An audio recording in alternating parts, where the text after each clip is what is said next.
Welcome to another explainer, where we take, these super complex financial documents and translate them into a clear, compelling story. Today, we're looking at Graco Inc. Now, if you're not familiar with them, Graco is an absolute global powerhouse in fluid management. They design the systems that move, measure, control, and dispense all kinds of fluids and coatings for both industrial and commercial use. Well, they just dropped their Q2 2026 quarterly report, and man, there is just so much to unpack here.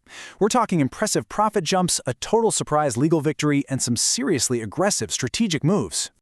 Okay, let's dive into this roadmap and see what we're covering. First, Q2 2026 headlines. Second, breaking down the segments. Third, the Supreme Court tariff boost. Fourth, Valco Melton and strategic growth. And finally, number 5, cash flow and shareholders. Just a quick reminder right up front. We're decoding a very real, very dense, 60-plus page SEC document here. Specifically, this is their Form 10-Q for the quarter that ended June 26, 2026. If you've ever tried to read one of these, you know they're literally packed with dense accounting jargon and endless tables. It's kind of like a giant puzzle. But hey, don't worry, you absolutely do not need a finance degree today. We're going to pull out the most important data points, visualize them, and actually make these numbers make total sense. All right, Section 1, Q2 2026 headlines. Let's start with the big picture. The top-line revenue coming into the business and the bottom-line earnings they're actually keeping. Starting at the top, Graco posted a really solid quarter. Back in Q2 of 2025, their net sales were at $571.8 million. Fast forward to Q2 2026, and they brought in $590.6 million. So that's a 3% growth in net sales year over year. Now, you might be wondering, where exactly did that come from? Well, according to the filing, this was fueled by a 3% boost from acquired operations and about a 1% bump from favorable currency translation rates.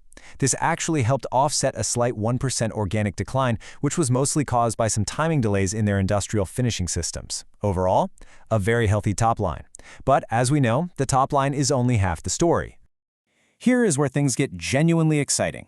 While sales only grew by a modest 3%, their net earnings, the actual profit they took home, jumped a massive 14%.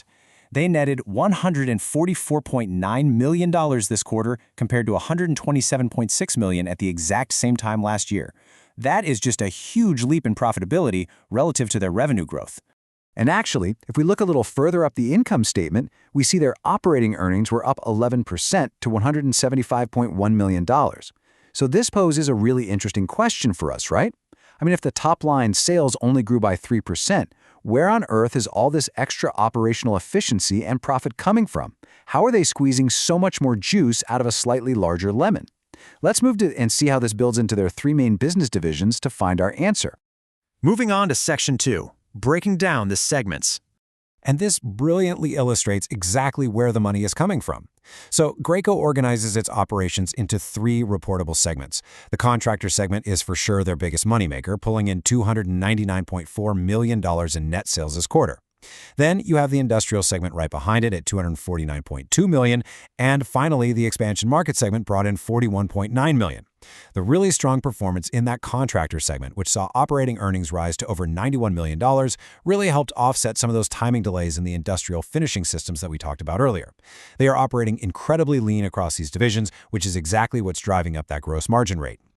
Okay, Section 3, the Supreme Court tariff boost. But, operational efficiency isn't the only reason their earnings spiked. It turns out Graco actually got a little help from the highest court in the land.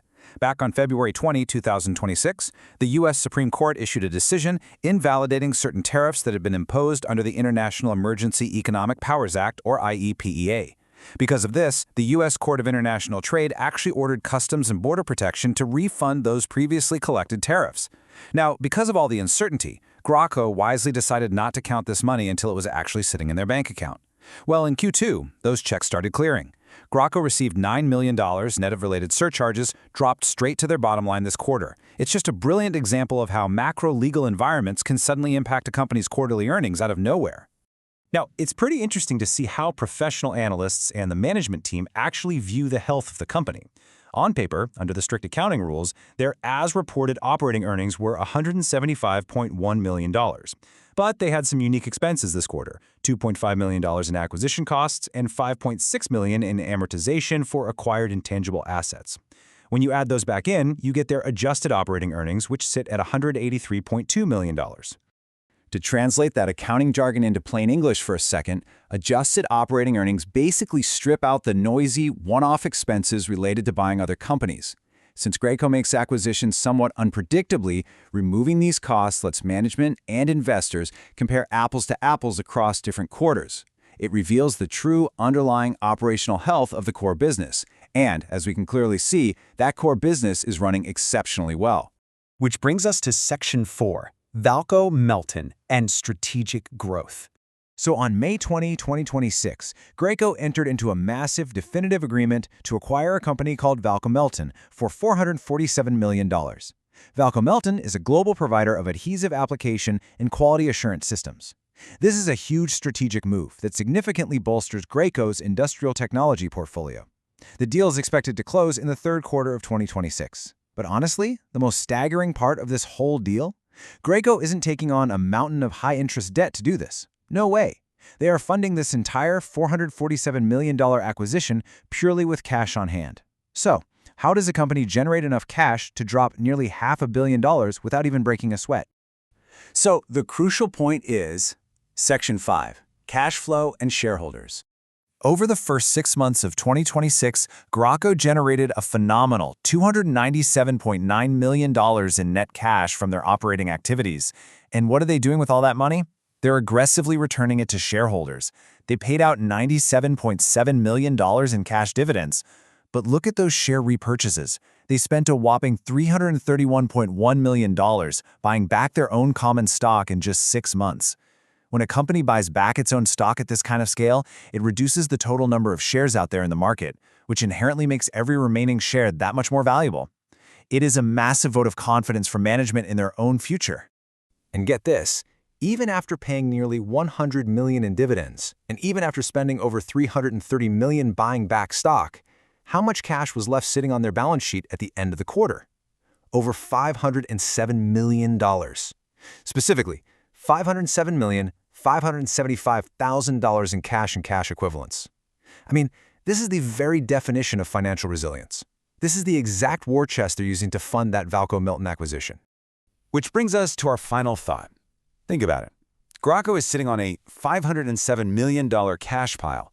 They're operating at incredibly high efficiency with expanding profit margins. They just enjoyed a surprise $9 million tariff refund, and they're about to close a $447 million strategic acquisition. They're masters of managing fluids, for sure, but they might be even better at managing their funds.